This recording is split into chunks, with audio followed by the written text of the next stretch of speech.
Heart. Heart সব থেকে powerful, এটা হচ্ছে পাম্প মেশিন।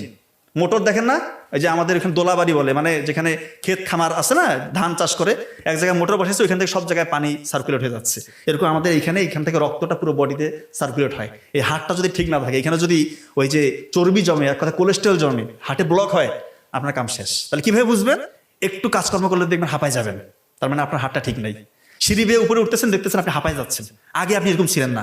আপনি ক্লান্তিবোধ, একটু কাজ করবেন আপনি অবসাদগ্রস্ত লাগে, আপনার একটু কাজ করলে শ্বাসকষ্ট হয়, তার মানে আপনার হার্টটা ঠিক মতো চলতেছে না, হার্টবিটটা ফাস্ট হয়ে যায়। একটু কাজকর্ম করলে, একটু ভারী কাজ করলে, একটা ভারী কিছু উঠাইছেন, আপনার হার্টবিট ফাস্ট, দপদপ দপদপ করতেছে, তার মানে আপনার হার্টটা ঠিক নাই।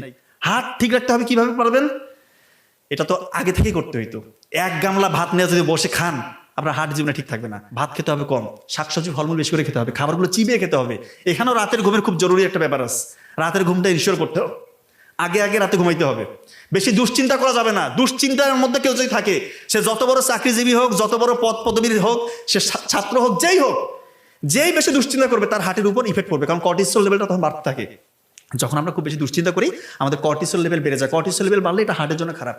একটু মডারেট এক্সারসাইজ করতে হবে। সকালবেলা ফজরে উঠে 20 মিনিট আধা ঘন্টা একটু এক্সারসাইজ করতে হবে, একটু গায়ে রোদ লাগাতে হবে, তাহলে আমার হার্টটা ভালো থাকবে।